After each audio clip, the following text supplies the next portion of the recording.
Hello everyone, welcome और welcome back to my channel. So basically हमारा एक new long vlog आ गया है। एक्चुअली में मेरा हाफ ईयरली एग्ज़ाम स्टार्ट हो गया है, जैसे कि मैंने आपको बताया था फ्रॉम 18 सितंबर। सो मेरा पहला पेपर इंग्लिश का था जो कि हो गया, और हमारे पेपर में एक एक दिन का बीच में गैप मिला हुआ है। और हमारा नेक्स्ट पेपर इकोनॉमिक्स है जो कि है कल। और ये मेरा एक प्रॉपरली मॉर्निंग व्लॉग है जो कि मैं सुबह से शूट कर रही हूँ आफ्टरनून तक, और इवनिंग में मैं इसे अपलोड करने वाली हूँ। सो बेसिकली यहाँ पे मैं chapter wise to do list बना रही हूँ, not to do list, topic of the chapter की कौन कौन से मुझे चैप्टर्स में कवर करने हैं टॉपिक, जैसे कि मैं प्रॉपर रिवाइज कर सकूँ अपने एग्ज़ाम्स के लिए। और मैं इंग्लिश का एग्ज़ाम बता दूँ तो मेरा ठीक ही ठाक गया इंग्लिश का एग्ज़ाम, लेकिन कुछ 2-3 MCQ आए थे उसमें, वो रॉन्ग हो गए मेरे। तो ठीक ठाक ही कह सकते हैं, अच्छा नहीं कह सकते क्योंकि कुछ तो गलत हुआ है ना, तो अच्छा नहीं है, ठीक ठाक है। सो बेसिकली यहाँ पे मैं अपना टू डू लिस्ट बना रही हूँ जैसे कि मैं अपनी प्रिपरेशन प्रॉपरली कर पाऊँ। और यहाँ पे मैं बता देती हूँ मैं किस किस चीज़ों की हेल्प ले रही हूँ मेरे एग्ज़ाम की प्रिपरेशन करने में। फ़र्स्ट तो मैं NCERT बुक रीडिंग कर रही हूँ जो कि प्रॉपर मतलब नीडेड है कि हाँ NCERT पढ़ के जाना है, क्योंकि क्वेश्चंस वहाँ से तो पक्का देने वाले हैं सर, आई नो डैट। तो मैं NCERT पढ़ने के बाद अपनी नोट्स रिवाइज़ कर रही हूँ जो कि मैंने NCERT से ही बनाई है, इंपॉर्टेंट लाइन्स उठा के लिखी हुई है NCERT की। सो उसके बाद मैं मेरी माइक्रो की और स्टैट की नोट दोनों अलग अलग है। स्टैट्स में मैंने NCERT का यूज़ किया है, और माइक्रो में मैंने थोड़ा कहीं कहीं से यूट्यूब की हेल्प ली है लिखने में, नहीं तो NCERT के भी लाइन्स वो सारे भी हैं। सो बेसिकली मेरा यहाँ टू डू लिस्ट बन गया है, मैं उसे देख रही हूँ कि कौन कौन से टॉपिक्स अभी बाकी हैं मुझे लर्न करने में, और कुछ इसमें क्वेश्चन भी प्रैक्टिस करनी होगी मुझे जो कि एक्सरसाइज में दिए हुए हैं NCERT के। यहाँ तो मैं अभी टॉपिक ही लिख रही हूँ कि मुझे कौन कौन से रिवाइज़ करने। काफ़ी सारे टॉपिक मैंने एक दिन पहले ही लिख के रखे थे और काफ़ी रिवाइज़ भी कर लिए थे। सो यहाँ पे मैं अब जा रही हूँ कॉपी अपनी रिवाइज़ करने, कौन सा टॉपिक स्टार्ट होगा। सो बेसिकली यहाँ पे पढ़ते पढ़ते मेरा टेबल काफ़ी मेसी हो गया है। पढ़ाई तो कुछ हुई नहीं बट टेबल ज़्यादा मेसी हो गया है, तो मैं यहाँ टेबल सही कर रही थी अपना, क्योंकि वीडियो में ख़राब लगेगा। तो so you guys commented that कि वीडियो कितना टेबल मेसी बना रखा है इसने।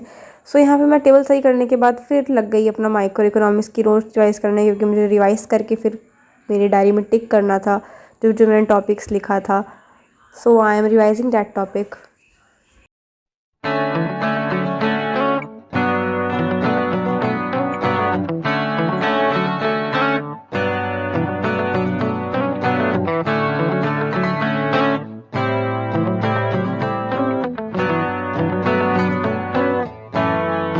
यहाँ मैं बीच बीच में ब्रेक भी ले रही थी, पानी पीने चली गई थी मैं, और मैंने कुछ ओरियो बिस्किट टाइप वगैरह खाया था, बिकॉज हमें पढ़ाई के बीच में ब्रेक लेना बहुत ज़रूरी है। अगर हम ब्रेक नहीं लेंगे तो हमारा दिमाग एकदम जो कुछ पढ़ा है हमने वो सब धीरे धीरे हम भूलते चले जाएंगे, मुझे तो ऐसा लगता है।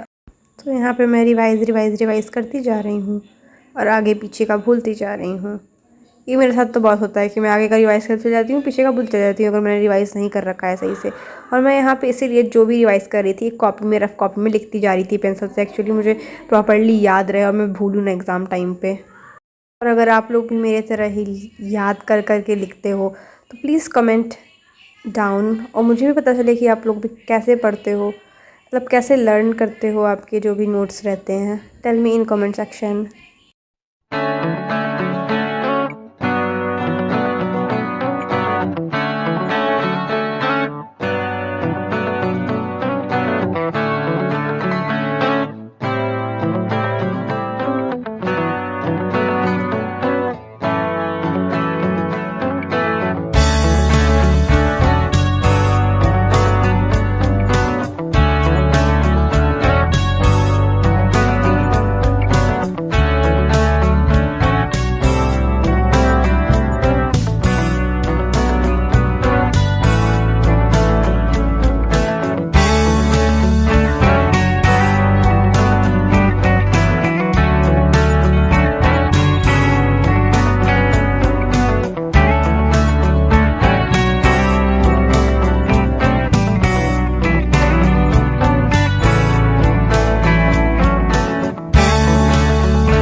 बेसिकली यहाँ पे मेरा सारा काम आई थिंक ख़त्म हो गया था लर्निंग वाला, और इसके बाद इस टॉपिक को कंप्लीट करने के बाद मैं जाने वाली थी स्टैटिस्टिक का क्वेश्चन सॉल्व करने, और यहाँ पे मैं अपनी डायरी में भी टिक लगा दी थी कि ये टॉपिक मेरा कंप्लीट हो गया है। So if you like this video then like, subscribe and share, and thanks for watching.